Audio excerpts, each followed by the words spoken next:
Sepulangnya dari belajar, jujur, 3 bulan setelah kembali, saya belum mulai mempraktekkan apapun. Belief system saya tertabrak-tabrak. Pertanyaan, nasib kita yang menentukan? Sementara saya punya keyakinan nasib ditentukan Tuhan. Sebuah tabrakan belief system.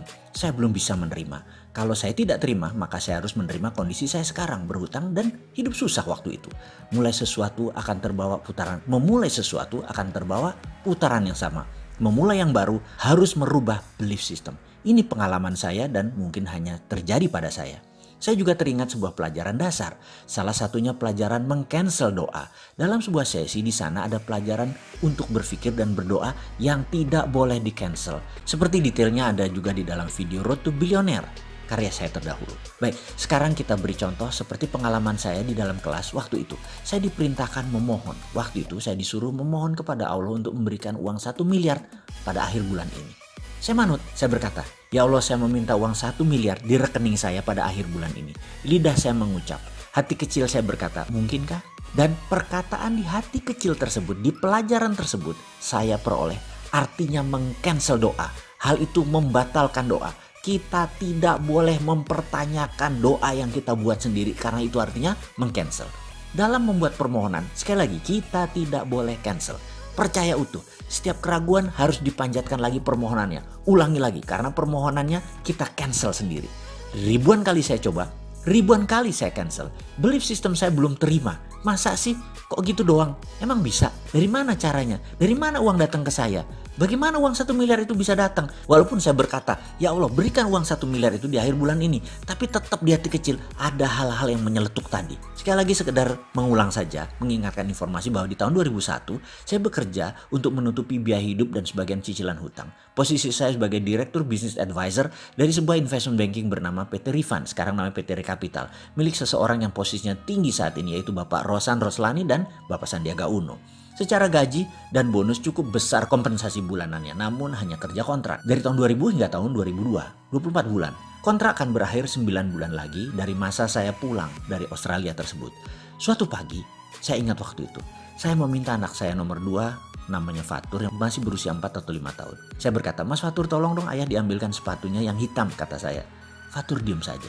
Saya ulangi sekali lagi, "Fatur, kamu dengar kan ayah ngomong apa?" Dia tetap diam dan berjalan menjauh. Suara saya, intonasinya saya tinggikan, intonasinya menekan, dan dia diam menunduk. Emosi saya terpancing. Ini anak kok gak nurut sih, kata saya dalam hati. Saya berjalan ke arahnya, gerakan marah terpancar di wajah saya.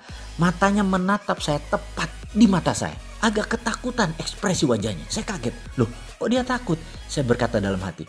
Langsung saya berlutut sejajar mata saya dengan mata dia. Dan ini adalah metode dasar psikologi mendidik anak, di mana mata sejajar menunjukkan kesetaraan, kesederajatan. Kalau atas bawah, anak di bawah, orang tua di atas, bola mata anak yang pupil hitamnya di posisi atas, ini dia dalam posisi sangat sugestif. Membuat posisi orang tua otoritatif dan si anak menjadi inferior. Di kondisi saya dan Fatur, kondisi tersebut tidak boleh. Saya lagi marah, Fatur lagi takut. Jadi langsung saya sejajarkan sehingga dia nyaman karena merasa sederajat. Saya ubah ekspresi saya datarkan suara saya. "Nak, tolong ambilkan sepatu ayah ya sayang." Kaki saya dipeluknya. Bahasa tubuhnya saat itu yang saya rasakan adalah dia tidak mengizinkan saya berangkat bekerja. Kembali saya tersentak. Tadinya mau marah, namun signal yang diberikannya cukup kuat. "Jangan pergi ayah. Ayah belum memberikan banyak rekening emosi ke saya," kata Fatur. Itu yang saya dapat. Rekening emosi saya kurang kepada Fatur.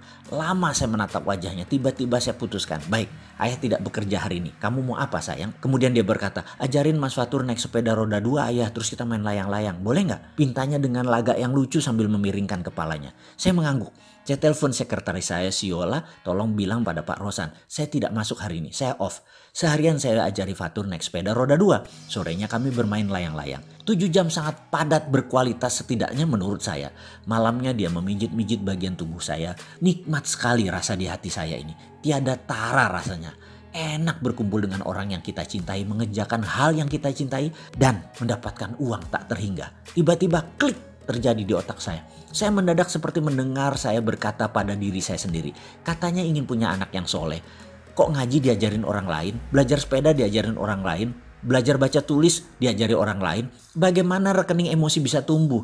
Bukankah dulu pernah mengatakan bahwa kalau setiap sel dari anak yang tumbuh, saya ingin memiliki andil terbesar agar di kemudian hari tidak ada sesal. Sementara faktanya setiap hari sibuk. Pagi berangkat anak belum bangun, pulang anak sudah tidur, ketemu di kala weekend sudah kecapean pengen istirahat. Anak tahu-tahu tumbuh membesar dan membesar tanpa ada kontribusi saya apa-apa. Saya terhenyak. Lalu saya putuskan seketika itu juga tanpa pikir. Cikar kanan, vaya kondios, kita bakar kapal. Ini istilah saya mengandaikan tindakan seorang panglima perang, Jabal Tariq, sewaktu menaklukkan Gibraltar. Pasukannya kalah jumlah dan nyali ciut mau mundur. Jabal Tariq memerintahkan bakar kapal sehingga pasukannya tidak ada pilihan lain kecuali maju berperang.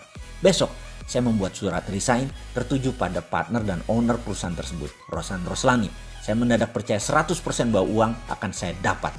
Dan uang dapat dari manapun. Tanpa usaha yang banyak, saya tidak pernah meng-cancel. Utuh saya percaya permohonan kepada Tuhan tersebut. Entah mengapa, tapi saya percaya. Saya semangat sekali. Lalu, hari berlalu tanpa ada yang istimewa.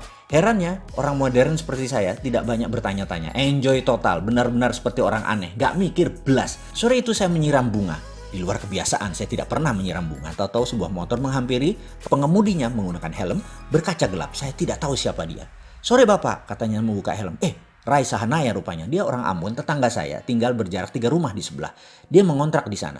Kemudian dia berkata, begini bapak ada uang 10 juta kah? Katanya dengan logat Ambon yang kental. Maksudmu? Begini bapak, beta mau jual semua barang di rumah beta bapak. Beta jual 10 juta bapak, termasuk motor baru ini bapak. TV, kulkas, AC, kontrakan rumah, semua bapak ambil. Boleh kah? Wah Rai, jujur uangku hanya 6 juta, itu pun buat bayar besok hutang.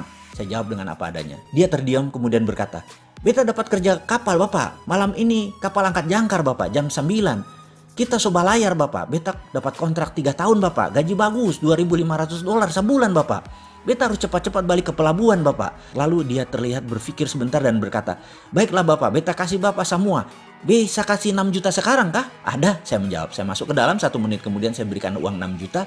Dia senang sekali, giginya yang putih berkilat tak pernah hilang dari bibirnya. Rai menandatangani tanda terima 3 lembar kwitansi kosong untuk motor dan kunci kontrakan. Bawa koper berangkat pakai ojek. Saya terdiam, memegang 2 kunci. 1 kunci rumah kontrakan, 1 kunci motor berserta surat-surat. Saya ke kontrakan yang lebih luas sedikit dibandingin rumah kontrakan saya.